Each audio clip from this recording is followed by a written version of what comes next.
looking more and more like Colonel Sanders every day. And you know what? Somewhere Colonel Sanders is having to say, I know, I look just like Glenn Beck. Yeah, but you see, Beck, you're not going to send him mashed potatoes, biscuits, and chicken. What you may get a couple of tubs of that. All right, so Beck's got a book, Addicted to Outrage. Yes. We're going to talk about that in a little while. It's a bestseller, of course. Now, in the beginning, Beck, you didn't like Trump very much. You were not on the Trump bandwagon. But I've noticed, because we speak every week, and this week it'll be Wednesday on your fine radio program, I've noticed you've moderated on President Trump. Why did that happen? No, I don't think I moderated on him. I fulfilled a promise that I made during the election. I said, look, I don't think he's going to do any of these things. But if he does, I'll admit that I'm wrong and we'll move forward. I like to judge people on their merit and on their record. When he was running, he had a record of being a guy who was a little slippery. He had the record of being a guy who said a lot of stuff, built things, but none of the stuff that he was ever for governmentally was conservative. So I didn't think that he was actually going to do any of these things. He did. When he started doing them, I started saying, okay, well, as a man, I still feel this way. As a candidate, you know, I didn't believe him. But as a president, proof is in the pudding. Okay, I didn't know there was pudding, but I'm There's happy. always pudding. When you're around me, there's always pudding, Bill. What impressed you most? What one single thing that the president has done impressed you the most? Israel. Every president has said that. That they were going to do that, and when they get into office, the State Department always says, oh, you can't do that, and they fold every single time. You're talking about moving the capital to Jerusalem. Yeah, no, moving the embassy to the capital of Jerusalem. Okay. That was extraordinarily brave, and then on top of it, to not just announce it, but to actually move it and open it, that took a different kind of man to do. Now I thought you were going to say the economy or North Korea. Why do you have so much emotion invested in Israel? Because I think it's the only state over in that part of the country that has anything like freedom and respect for all religions and all people. I like the underdog. I also like the fact that it is the only time any country has ever come back after, a couple thousand years. And this one was biblically promised. And I also believe that our founders, I said this to a Washington scholar a few years ago, that I said, I think you could make the case that the founders felt that we were founded to restore Israel. And he said to me, you can't make that case. And I said, I think I can. Look here, here, and here. And a year later, he came back and he said, not only are you right, but I'm going to write a book on it. And that book is, I don't remember the name of it now, but it's a scholarly book on how our founders really felt that one of the main reasons why we had to be a country is because we were going to play an instrumental role in the refounding and the bringing home of that promise of God. Interesting. I read a lot about Israel in killing the SS and in the context of tracking down these heinous Holocaust people. Very interesting analysis, Beck. I have to give it to you about Donald Trump and Israel and what he did. Now, what role did the heinous attacks from the far left, the progressive movement, that have been nonstop in conjunction with their enablers in the media, what role did that play in you softening up against Trump? That actually made me put the hat on. I'm not a guy who's wearing the hat. But I don't remember what it was, Bill, but it was about 4 months ago. The media was doing something where they were treating him so unbelievably unfairly, to where no reasonable person could come to the conclusions that they were coming to. And I did a monologue. I brought the hat in, and I did a monologue with wearing the hat saying, The media and the left is so unhinged that if you can get a guy like me who respects the president, but he's not, I'm not out campaigning for the president. If you can get me to put this hat on, that's your future. You are going to destroy any chance that you think the Democratic Party has, because this guy does not need defense. He is not a guy who needs somebody. He's great at defending himself. But the press and the left are so unhinged that it makes even the people who don't like him all that much say, okay, he's my guy, back off. Yeah. That's saying the something. The media is harmed itself. Now you're talking about the Make America hat, Make America Great Again hat. Yeah. That's the right. hat you're talking about. Now, when you were watching, and this ties into Addicted to Outrage, your book, when you were watching the Kavanaugh stuff, and from the very beginning until the final vote to confirm him, what was formulating in your mind? In the beginning, were you open to the fact that maybe the man did do something heinous when he was in high school? Yeah, I actually walked into it thinking, okay, got to give her the benefit of the doubt. And when she testified, there was something, it really bothered me. There was something wrong. I've not heard anybody else say this, Bill, but I chalked it up to, I think she was on Xanax or something, some sort of, tranquilizer, and rightfully so by a doctor. I think she probably had gone through so much, she was worried, and she probably hadn't slept. And the reason why I say this is twofold. The thing with the caffeine, she brought it up like 3 different times. And at one point she said, I'm sorry, can you repeat that? My brain isn't working fast enough, or as fast as it usually does. So she said those things, but also her testimony to me rang hollow. It didn't seem to connect with her chest at all. Like she sounded like she was crying, but there were never any tears or a handkerchief or a Kleenex. So something was disconnected. I was willing to chalk that up to medication because of the others. There was just something wrong. When she finished, I thought, I don't know. I could see how you could believe her. I could see how you didn't believe her. He better have a really good testimony. When he came in and he started the first 10, 15 minutes, I was back on board. Then I started listening to the way he was badgering back, and I thought, I don't know. And so I kind of got to this place to where I think most Americans were. It would never surprise me to see that she made all of this up and it was all funded by the left, as you have pointed out. But it would also not surprise me if he did something, when he was 15 or whenever he was. Wouldn't surprise me. I don't know. But there's not enough there to judge the man. There's not enough there that should not have even been brought forward. And the left knew that. The Democrats knew that. It's why they didn't bring it forward until the Hail Mary. Did the conduct of the Democratic senators mean anything to you?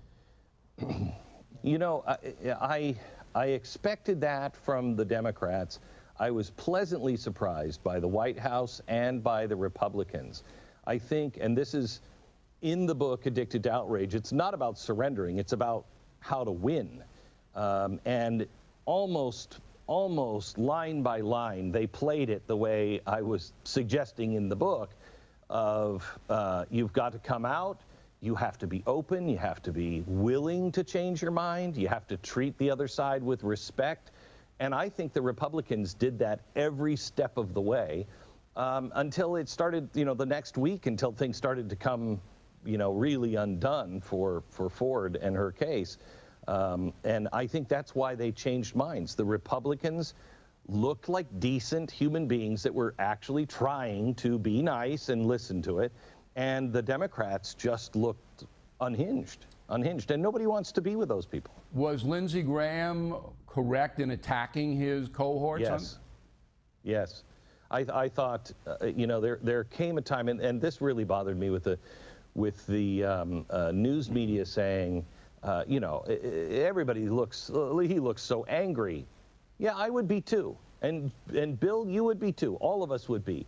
If you all of a sudden were labeled a gang rapist, and that's not going anywhere. History's going to be written about this forever. So his great-great-grandchildren are going to read about how he was a gang rapist. I would really be upset, especially if I hadn't been allowed to speak for the last couple of days.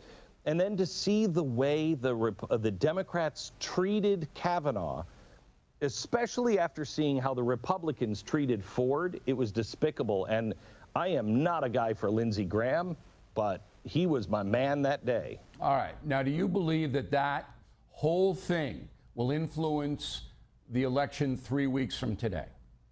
I do, but not the way the Democrats hope.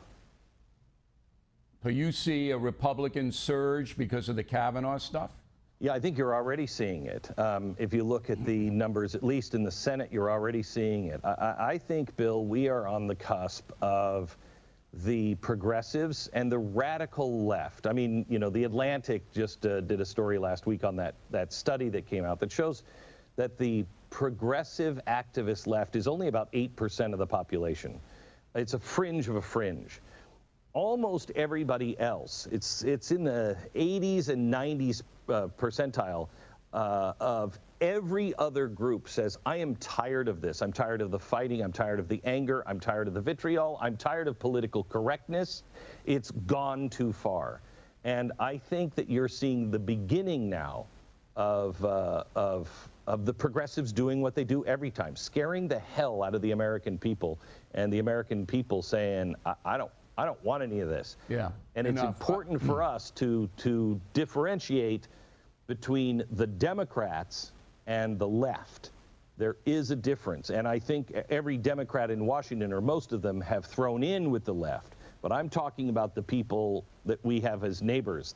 They are not with the left. No, but the media is, and they drive the 8%. Now, who's addicted to outrage exactly? Can you give me some names? Who's addicted to outrage? The title of your new book. Who is?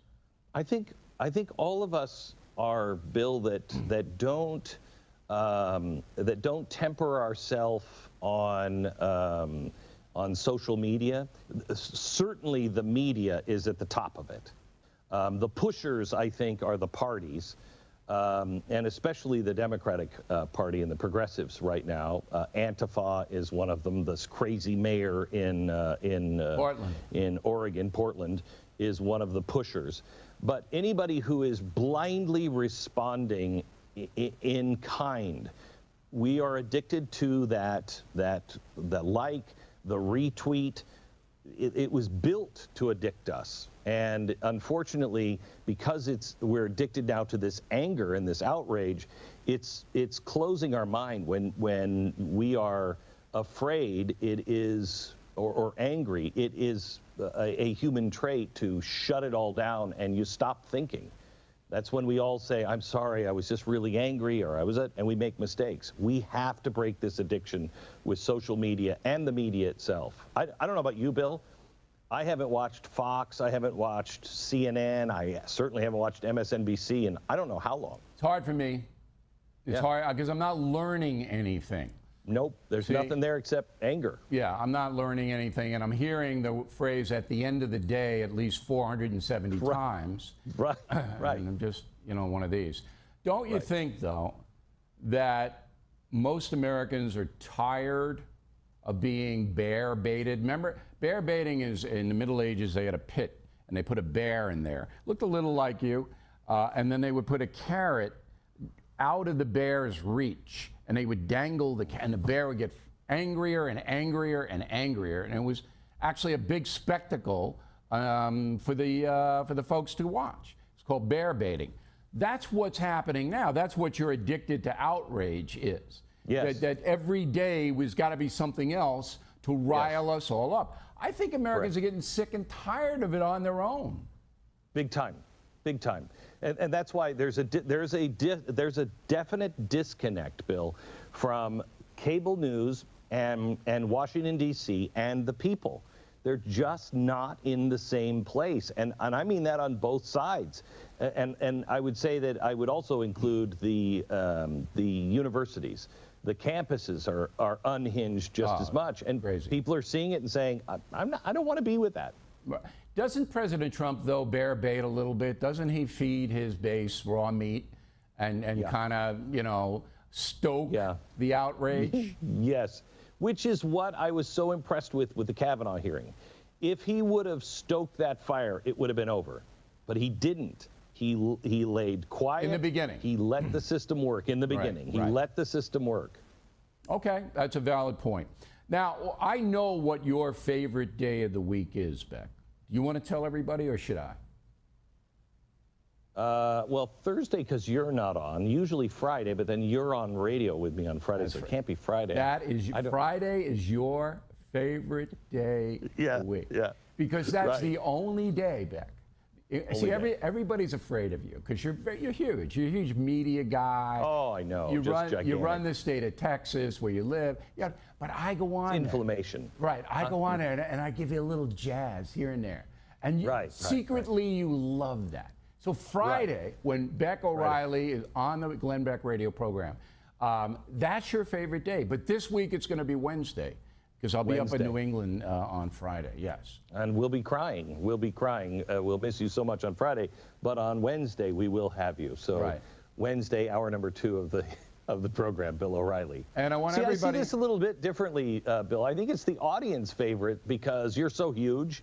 You know, you're just enormous. And so I do a little jab, here and there, and I think the audience likes that. Yeah, those who do like it, though, I'd like their names and addresses so I can call them. Right. I want everybody to buy Addicted to Outrage. It's they're on Amazon.com. They've got your book and my book, like buy together. They've got you and me, and this is, and I'm really happy. And I got to say that I don't usually do this, but from the very beginning, when I left Fox News, Beck gave me the presumption of innocence and gave me a platform when others would not to basically analyze the news. Of course, we had BillO'Reilly.com, which is now a monster grown into this unbelievable enterprise. But you were the ultimate stand-up guy in that beginning, and I want everybody to know how much I appreciate it, and I'll always appreciate it. No matter how, no matter how big the beard gets, no matter how long it gets, no matter how many lumberjack shirts you wear. Yeah, I will always appreciate it. Always appreciate it. Well, I will tell you, it didn't. I mean, I called you up when it was happening, and we had a frank conversation, and I said, tell me what's really going on, and we had a great conversation, and I believed you, and I don't believe in a dog pile, and I think courage is contagious, and I think more people need to start standing up because voices are being silenced. And now after a year and a half, we're seeing a lot of the things that you and I talked about privately, and we don't need to make that public. We're seeing it come true.